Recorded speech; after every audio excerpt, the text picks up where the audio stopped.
The theme that I chose for my screencast is Black as it Evolves in America. And the primary source that I chose is the video clip Who is the Nigger by James Baldwin.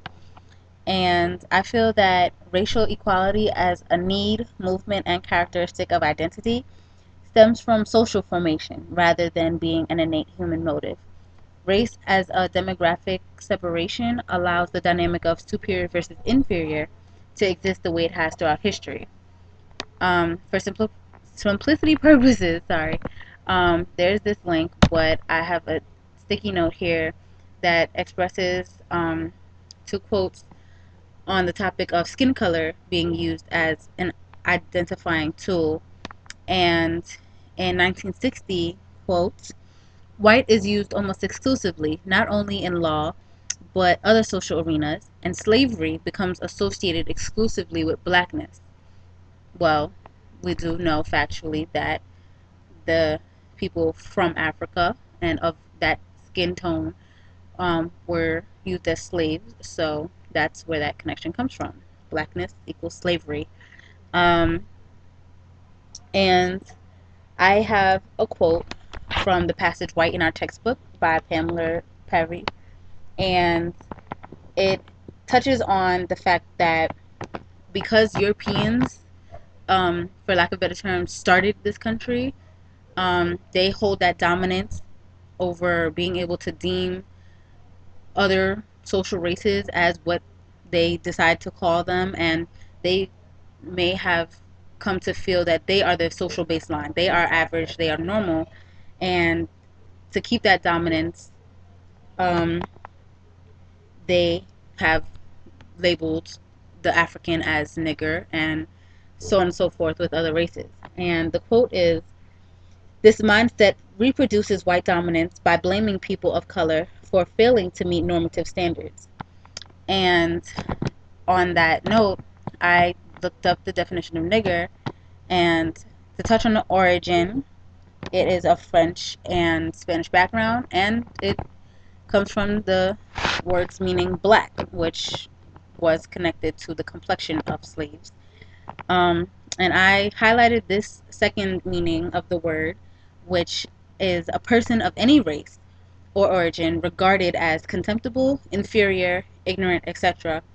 And using the term inferior definitely does touch on how, as the the idea of race evolved, that it was associated with the slaves and the black people as a whole. Um, and now I have two clips from the video Who is the Nigger, and I have two parts highlighted. The first is that nigger, as I just touched on, was created by Europeans to racially separate themselves from the people that were different, and they based it on the complexion of the skin, and that I have here, the European men were simply too self-righteous and ignorant to recognize the worth of all human beings that do exist, nonetheless the equality of all men. Um, by that I mean that they felt that they needed to emphasize, they needed to put into words the separation between us Europeans, them different, them inferior, them nigger. So here is one part. We have invented the nigger. I didn't invent it. White people invented it. I've always And another.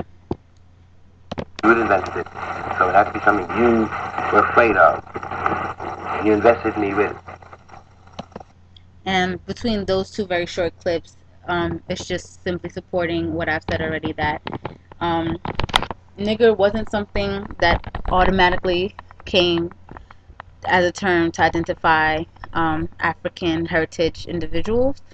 Um, it's just simply something that people that are considered white deemed the African heritage individual with. And I do like that he mentioned that it's something that they did out of fear, because essentially all people do fear what they don't know.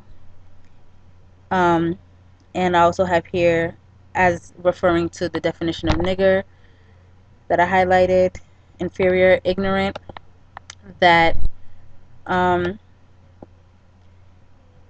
that definition gives insight to why the term was used towards slaves and black people in later times to belittle them and dehumanize them, because the Europeans felt as if they needed to keep that superiority, that mental dominance over the other race.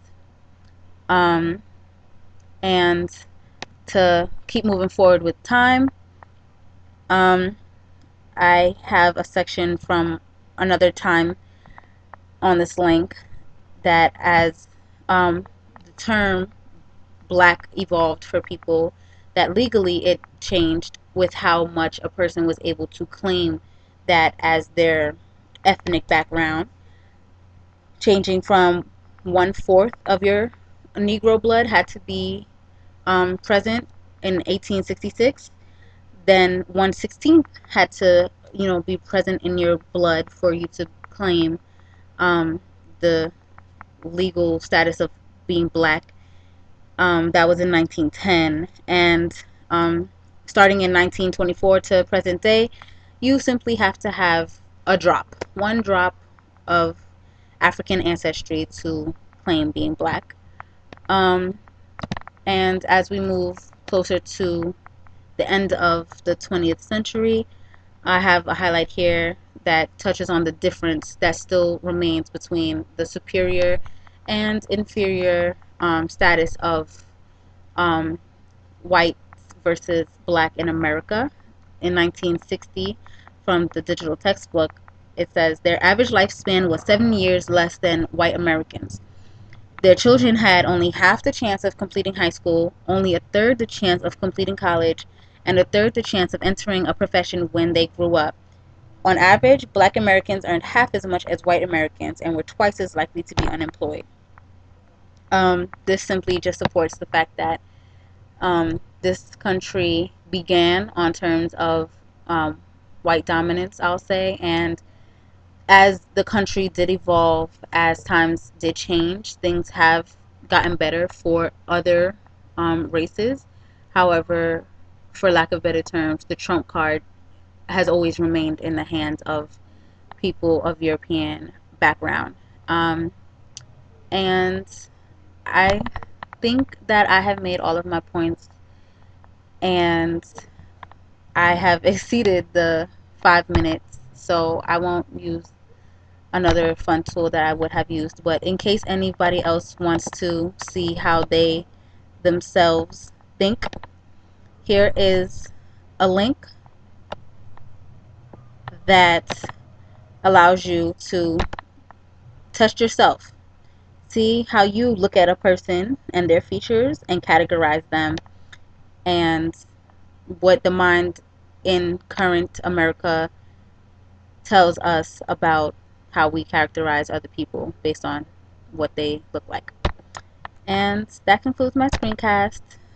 I hope that you all understood the message of how black has evolved in America. Thank you.